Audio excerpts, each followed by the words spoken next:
Live with Desmond Johnson, son, the live is one. Represent NC to the fullest. Yeah, welcome to the Carolinas. Everywhere you go, the sky is Carolina blue, the finest. Live action, feedback, the city need that. I've been number one, no cap. Here's the recap. Adrenaline is my addiction. I'm about to relapse. Step on the turf if you won't and get your weed whacked. I'm going harder than a martyr on the slaughter end. It's the heart of man, that's a rap like a cardigan. I'm breaking records, it's fourth and inches, I count the seconds. The over-under's my roar of thunder, my secret weapon. Yeah, the game is to be told. I don't break, I break modes. Follow me on Tobacco Road.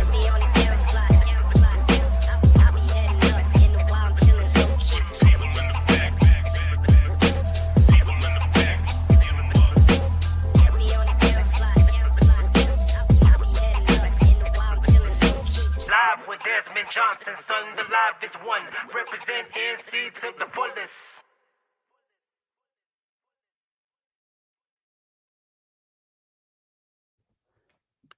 And welcome into a brand new season of the Desmond Johnson Show here on Tobacco Road Sports Radio, tobaccoroadsportsradio.com, brought to you by Emergency Responders Credit Union here in Winston-Salem. For all emergency responders in the area, in the state, anywhere you are, you can check out Emergency Responders Credit Union for all of your banking and financial needs. Got my co-host David Glenn in the house from the North Carolina Sports Network. Both of us somewhat well-rested after a July that we both decided we're just going to go hang out with our family, enjoy vacation time. But sports that we enjoy covering are coming back full throttle. DJ, what's going on, brother? How you doing?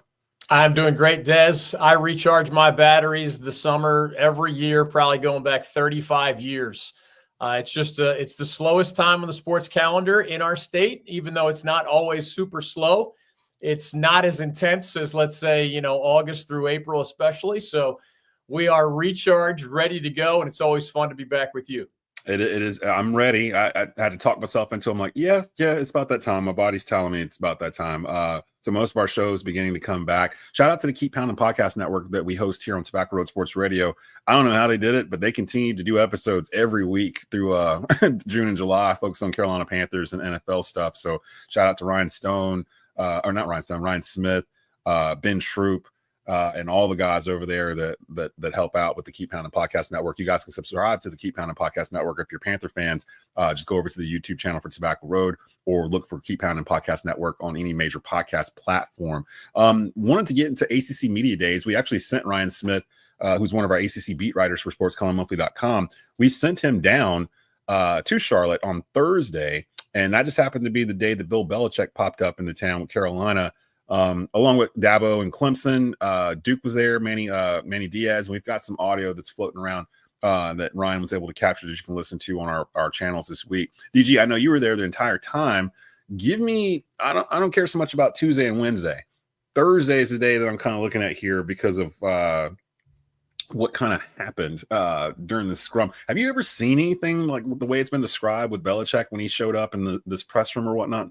Not at the ACC Media Days. And remember, I go back 30 plus years. So I've seen the star of Dean Smith and the star of Mike Krzyzewski and the star of Bobby Bowden, the legendary Florida State football coach. And I had not seen in the media day setting anything quite like, I won't say like the Beatles back in the day or Taylor Swift or somebody like that today, but there's a main ballroom where sometimes a third of the seats are filled, sometimes 2/3 of the seats are filled. Rarely are all the seats filled. And when Bill Belichick and the Tar Heels took that same stage that the 16 other ACC football programs also took over that 3-day period, the only time that it was standing room only in that room was when Bill Belichick was up there. And there were even people filming the guys walk into the ballroom for that press conference. But there were also weird aspects where, Des, I've been at this for so long, I've never seen a coach blow off Radio Row entirely. There's 30 plus tables, picture 100 plus media members, and everybody knows they're not going to get every coach. But whereas every coach I've ever seen in almost 4 decades at least made an appearance on Radio Row and did 3 or 4 shows, that's really all the time you have to do. The most famous other coaches all did it. Bill Belichick decided not to do it. So that's just one example of both the attention he's bringing to the ACC in football and to UNC in particular, but also at least somewhat a continuation of his unorthodox view of the media, right? You know, he can be engaging in some settings and a lot of fun. He was often just uninterested when forced to deal with the media as an NFL head coach, sometimes antagonistic or ornery or bland or whatever. And we've seen all of those things, not only in Charlotte at ACC Kickoff, but I hosted an event where I was on stage with Bill Belichick for 2 straight hours just last Friday. And he's polite, he's professional, but he's different. And I guess we all just have to get used to Bill being Bill. I guess that we're used to that Southern charm or whatnot for whoever is the Carolina head coach, and Bill is not that. So it's one of those things where you hear the stories of, oh man, the main thing I keep hearing is how the room emptied out after Belichick was done, and Dave Doran, the NC State head coach, was coming in, and it was like literally night and day in terms of what was in there 5 minutes prior, and then Dave Doran comes in with State, and like everyone just empties out. And to me, that tells me a lot of people were in there that aren't sports reporters. They were that don't normally follow Carolina football or whatever. They're just following the story of Bill Belichick trying to chase this college football coaching dream. And I don't know if it's sustainable. Like, I'm sitting there trying to figure out another situation where something similar has happened, where like a prominent head coach either went to not even the same level of sport, but maybe went down a level, like a pro basketball coach going down a level to coach college basketball or something to that effect. Not going the other direction, like going up. That's kind of what you expect, but going the other way, like the way Bill did, and having the same kind of pull from the crowd. I mean, you're literally talking about a living legend. He's probably one of the best football coaches of all time, and his track record, precedes that. Carolina's not used to this. Like, I don't really know like how this is going to work. Everything's different. I mean, Bill Walsh, remember, was an NFL Super Bowl champion who went to Stanford back in the day. Yeah. But the media world was different back then, right? I mean, the 1990s were essentially the birth and the explosion of the internet. And in 2025, I mean, you got social media, which of course was not in play back then. You have the full-fledged internet for decades running at this time, rather than the baby steps internet of the 1990s. And Bill Belichick is being paid $10 million to be UNC's head football coach. Carolina's been playing football for more than 100 years. I can promise you they've never had one of the 10 highest paid coaches in college football. Basketball, maybe, and some of the most famous too. But football, they took a shot with Butch Davis years ago and paid him fairly well. They took a shot with Mac Brown Part 2, paid him fairly well. But Bill Belichick at $10 million a year is up there, not far from Kirby Smart of Georgia and Dabo Sweeney of Clemson. I mean, those are guys who are multi-time national championship winners at the college level. So whether it's the budget they're giving Bill Belichick, the media following, Carolina is trying to brand itself in a different way as a football program.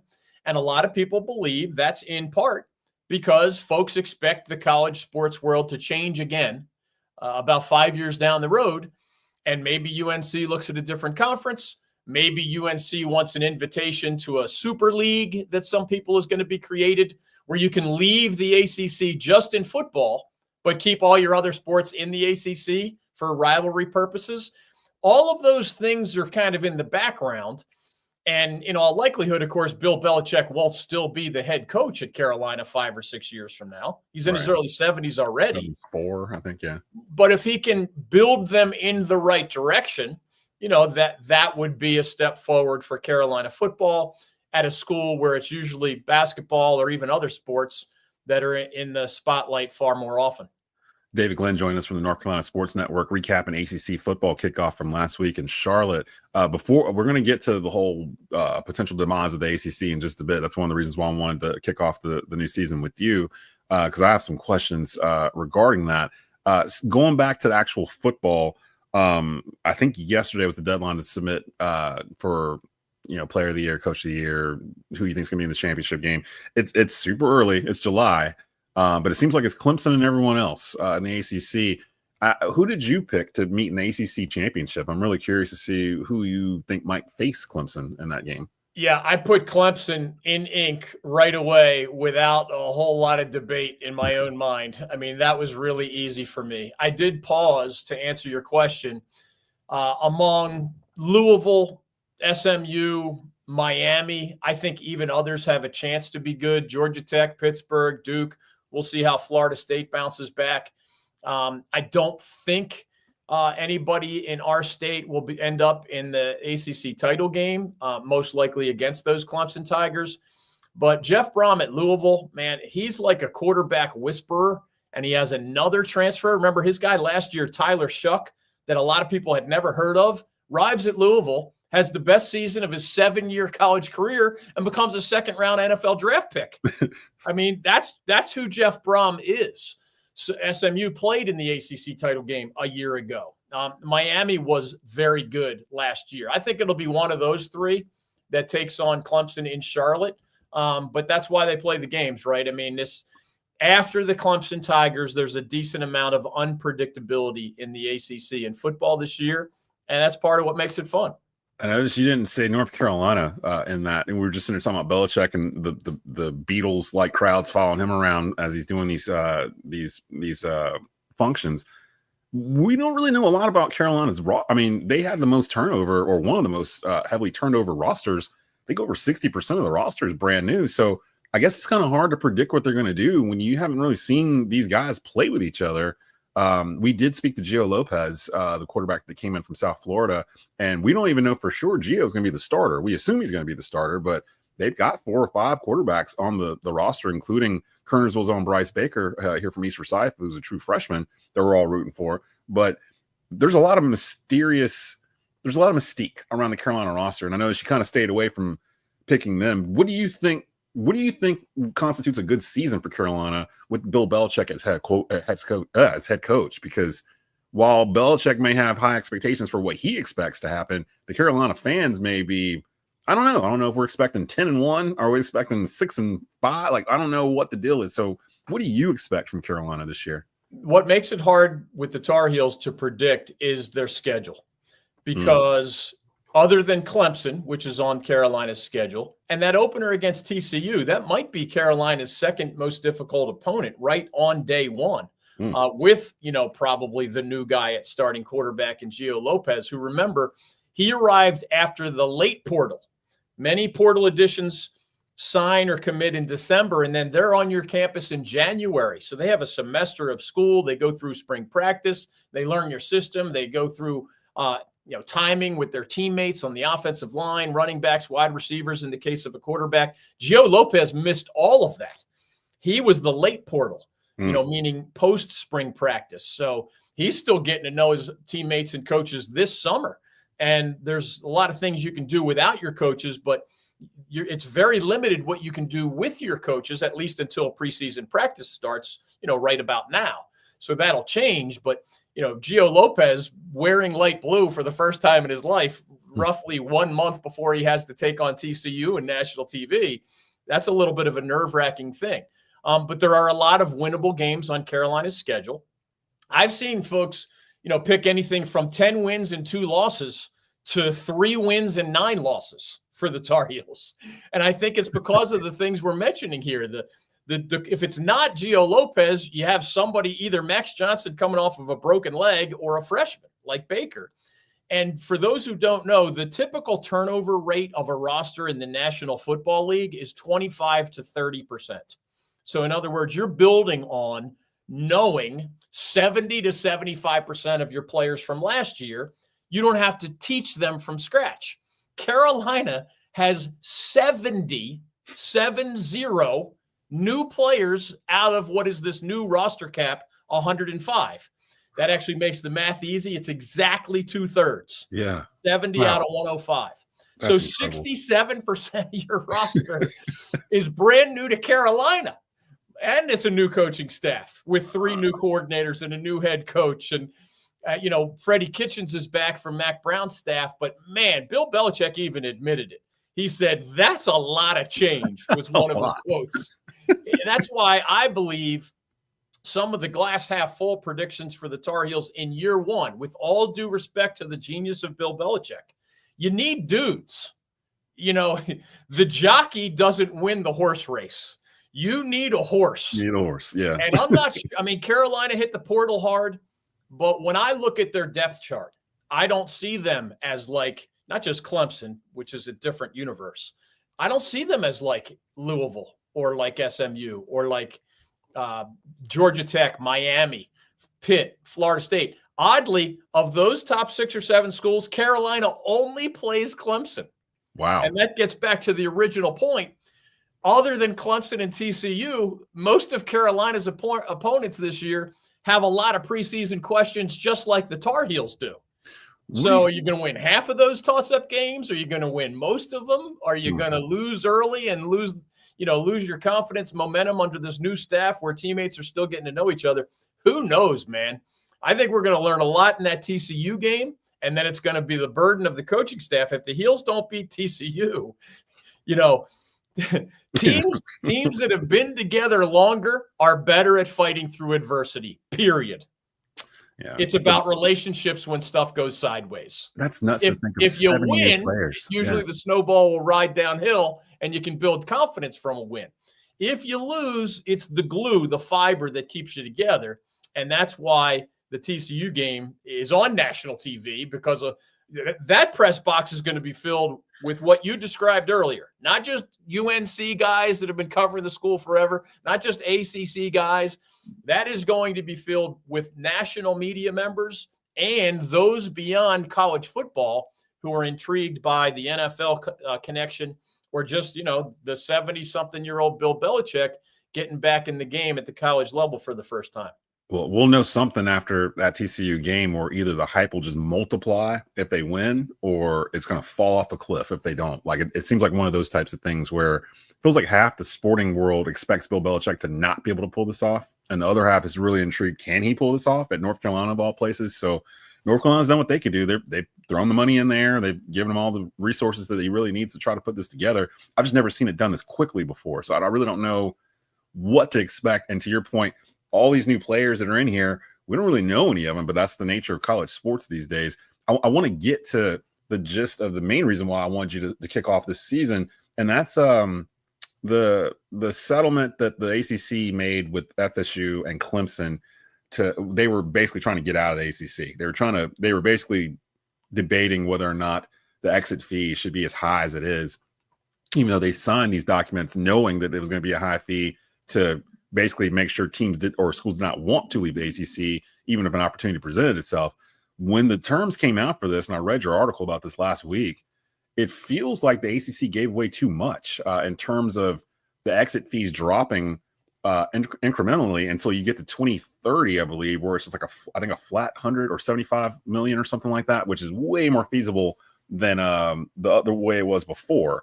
Can you kind of in layman's terms, explain what FSU and Clemson just did here to kind of crack this nut? Because it feels like they took a situation where the ACC was basically in a lock thing. We talk about this probably every other week whenever we're on together, and I'll ask you questions about it. And I came away from each conversation thinking, there's no way FSU and Clemson can leave. Like they signed up for this. It's like signing up for, I don't know, a mortgage or whatever, and then going to the bank and complaining about the rate when the bank's like, you signed it. It's right. There's your signature. It's right there. How are you trying to get out of it?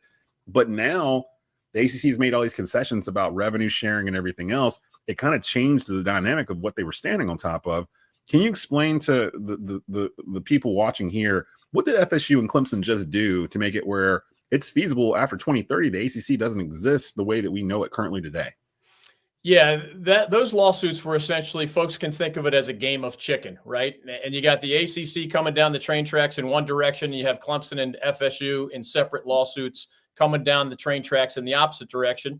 And either somebody's going to jump off the tracks or we're going to have a collision, which in this case, the collision would have been a judge ultimately deciding either the ACC's framework for its departing schools is legal and the grant of rights is sound and the exit fee is sound, and anybody who wants to leave is stuck with that number, whatever it is, 400 million plus. FSU put in its lawsuit 500 million plus when you combine the exit fee with the cost of the grant of rights, which is essentially signing your media rights over to your league, even if you leave, right? So that's a big deterrent not to leave if you have to pay that much, even to go to a wealthier conference like the SEC or the Big Ten have become.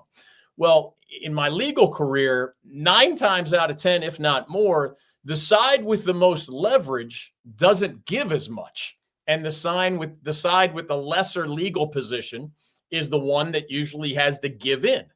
Well, what was unusual in this case is I thought the ACC had the better legal arguments overall.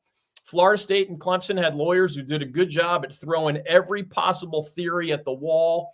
And in a couple of cases, a Florida-based judge at least showed interest in some of those off-the-wall legal arguments. And I think that made the ACC nervous. If the ACC's attorneys were saying, you know, we believe we're in the right, we believe the grant of rights is valid, we believe in the end a judge is going to say exactly what you said earlier, Des. These are valid. You signed them. Sorry you don't like how it turned out, but that's how contracts work sometimes.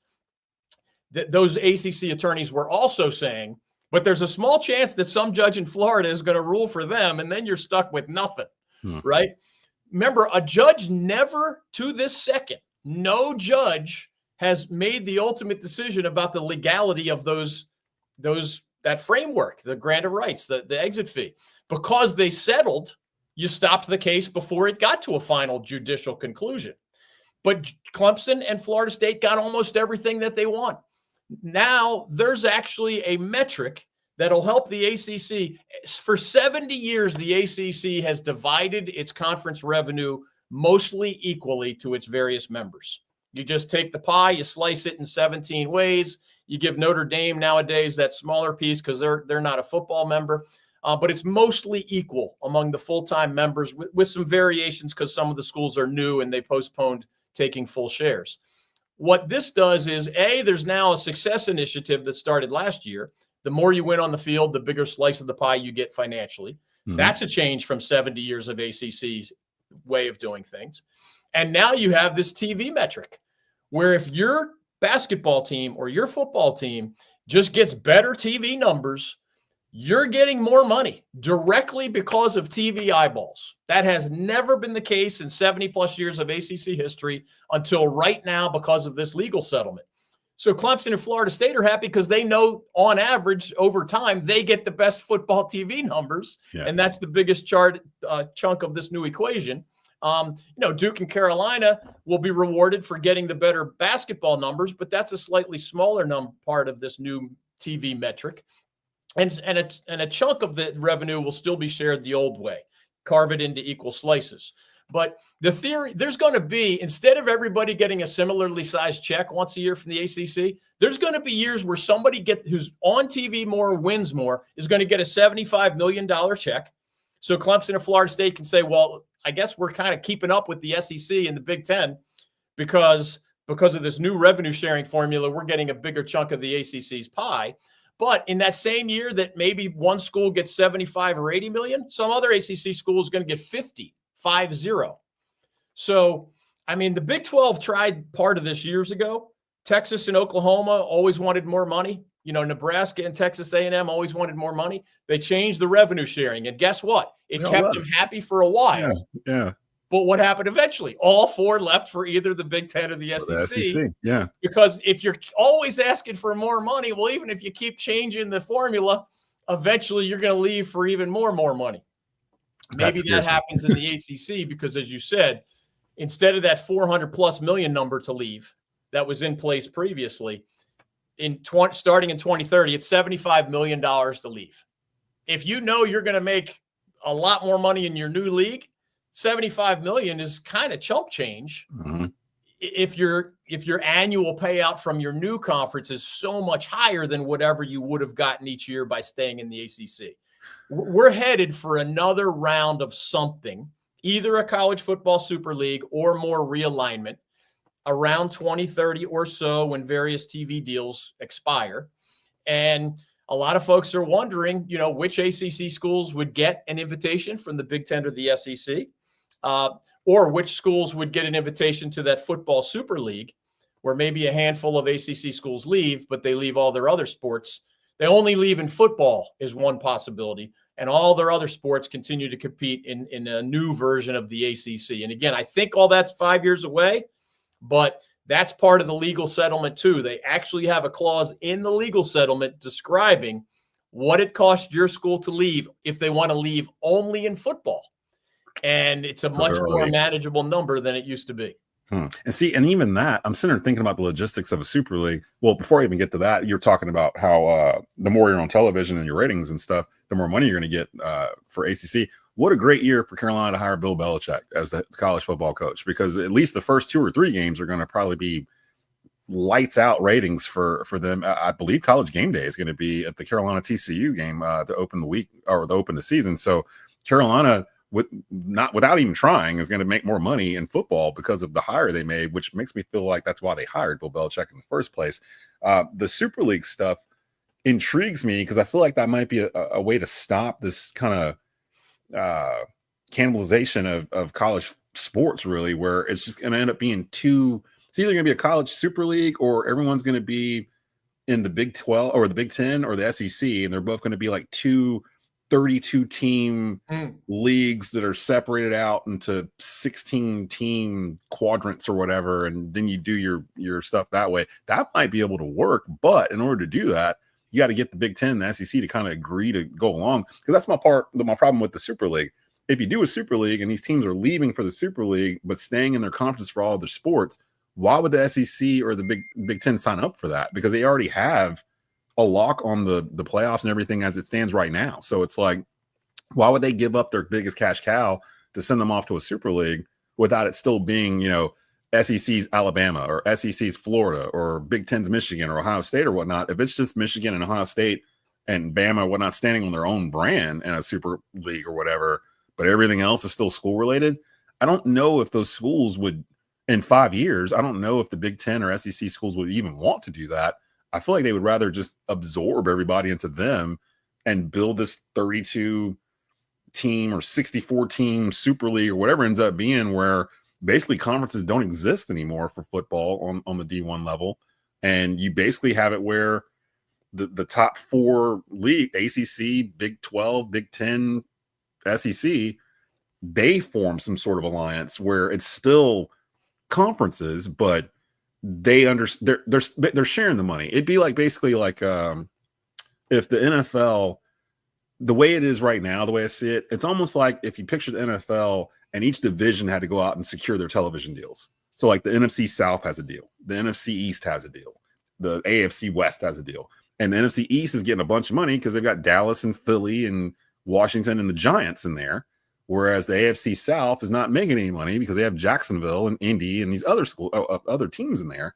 And instead, the NFL negotiates for all of the divisions, like the NFL underneath one shield, one brand. And I think that's where college football needs to go. But in order to do that, you have to get the conferences to agree. And I don't see the Big Ten or the SEC needing to agree unless they're getting a cut from these other schools they would be bringing in. And this is still years away. Yeah. But to your point that you made, for what you said, two things on that. Yeah. What's a shame is that if you and I or other people who care about college sports, I know hindsight is 20/20, but if we got together 25 years ago when schools were still affiliated with their old leagues and the Pac-12 existed and you were still surrounded by the schools that your grandparents watch play each other and your parents watch play each other and you watch play each other, we could have seen this coming, left all the schools in their old conferences and just created this football Super League back then. And they wanted, the reason it probably is going to happen is, of course, TV money. And for those who don't know, football is 80% of TV money. Mm-hmm. I mean, men's basketball still matters a lot, but football is the tail that wags the dog and has been for a couple decades now. It would have been great if we saw this coming and kept the best of the old rivalries and the pre-realignment conferences. But obviously that opportunity has come and gone, and here we are. The answer to part 2 of that is not everybody, even in the Big Ten and the SEC, would be invited to this super conference. So it's not that the SEC and the Big Ten commissioner, thinking only on behalf of their leagues, would want this Super League to happen. It's the wealthiest schools wanting more and more and more and more and more.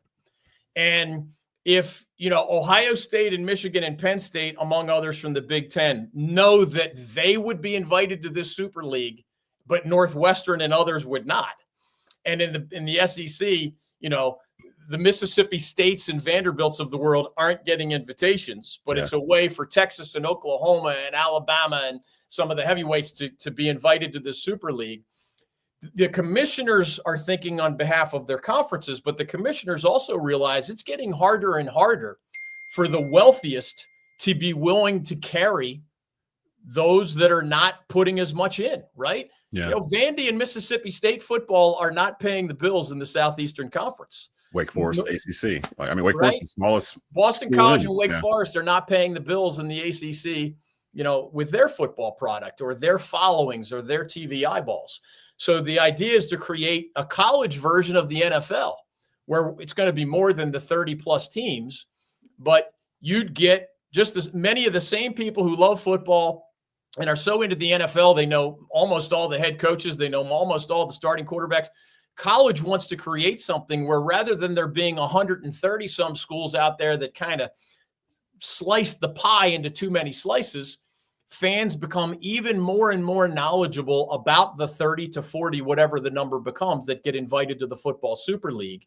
And then those schools become, you know, get in their eyes the money that they deserve as big football brands, but that those all the conferences can keep their names, keep their affiliations in other sports, and not just blow up the entire model just to start over in every sense. Will it unfold that way? We'll see, but never underestimate greed.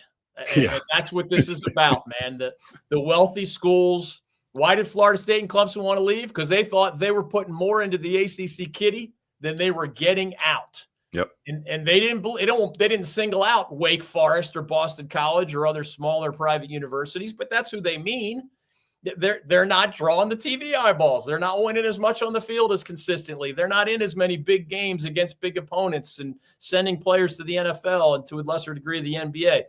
It's you know, never bet against money when it comes to foreseeing what happens in the future. That's why we're where we're at right now, and that's why I think either that Super League is coming or another round of realignment about 5 years down the road. And the rumor that was out there that we started the segment with, Carolina apparently has a handshake deal with the SEC to potentially join the Southeastern Conference after 2030 if they choose to, you know, pay the ACC exit fee and leave. Same with Virginia and the Big Ten. People ask, you know, why those conferences, why those schools. The SEC doesn't have a TV footprint in the state of North Carolina. The state of North Carolina is the 9th largest state population-wise in the country, if 9th or 11th, something to that degree, top 10, top 12. They don't have a school in the state for the Southeastern Conference. Big Ten, same thing. They don't have a footprint in Virginia. So those are kind of like marked territories that they're kind of circling if they wanted to go. That's why I was always like, the SEC doesn't want FSU. Like, they already have a footprint in Florida. It's not going to make it any bigger. They don't want Clemson. They already have South Carolina. Like, it doesn't make it any bigger to add them unless it's some sort of Super League type thing where you're just trying to get the best of the best in there brand name wise. If they're trying to increase their footprint, Carolina is the thing. But here's the thing, DJ, and you know this from covering the ACC for over 30 years. If there's no Carolina in the ACC, there's no ACC, in my opinion. Like, that Carolina's kind of like, if you take Carolina out the ACC, it's something else. Like, I don't know what this is, but it's not the ACC. And people go, well, Duke would go with them and others. I'm like, no, if anything, it would be attached to state because they're state universities. Duke is a private school. Like, the SEC doesn't want Duke. They don't want Duke. They're not attached to Duke in any way, shape, or form. If I'm the ACC, if I'm the new commissioner that's supposed to be coming in, I'm looking at raiding the Big 12. That's what I'm really looking to do. I'm going to go try to get Kansas. I'm trying to go get Oklahoma State. I'm trying to go get Baylor. Like, I'm trying to make our basketball product the crown jewel or whatnot that we can get money out of. And then by default, you get some of those football matchups too. It doesn't really matter geographically anymore. You've got Cal and Stanford in the ACC, so you don't really have to worry about, well, does Kansas really fit from a geographical sense? I mean, you're flying over Kansas to get to Cal. So it's like those days are over. So if I'm the ACC, to me, it's like, okay, we are on a race to 24 at this point. We need 24 teams, and they need to make sense, not just in football, but probably basketball product too.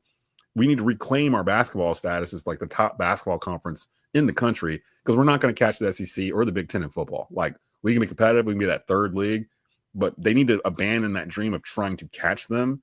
They're just they're too far behind schedule wise in terms of getting the money. Because every time the ACC renews, as long as they don't do this long-term thing like they did this last time, that killed them. That killed them. Everything passed them by while they're sitting there locked in this deal, and now they're behind the 8 ball and they're having to scramble and react as opposed to being proactive.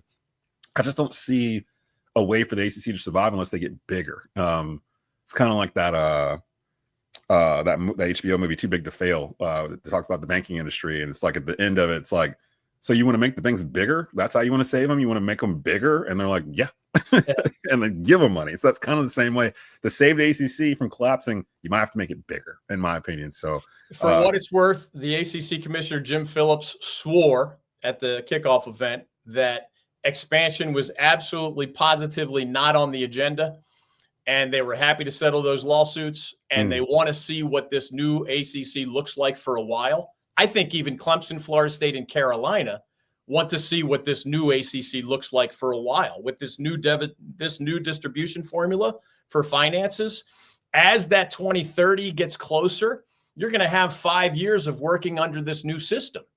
And to the schools that aren't getting as much money from the ACC office, are they unhappy? Are Florida State and Clemson getting so much more than everybody else that they're no longer yearning to become members of the Big Ten or the SEC? That's why I'm skeptical about any deal being in place. Verbal conversations, absolutely yes. I know for a fact that 10 years ago or so, when Maryland left the ACC for the Big Ten, Virginia and Carolina were told by the Big Ten, we would love to add you guys even more than we would like to add Maryland and Rutgers, for example. Oh, yeah. I mean, they were adding new states, right? Maryland and New Jersey to the Big Ten's footprint. But Virginia and North Carolina are bigger states, bigger brands. It's like 40 million people, yeah. More population, right? And for those who don't know, why does the footprint matter?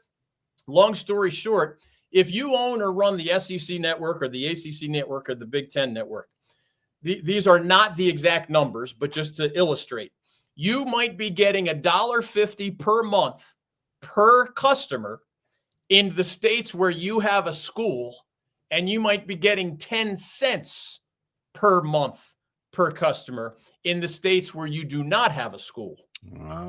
So I saw somebody in SEC land saying, North Carolinians already watch SEC football in large numbers. Now, that may be true. You may have data to back that up. What they don't have is the SEC network getting paid that higher rate by whatever portion of the 11 million people in North Carolina who have access to the SEC network. That matters in a huge way.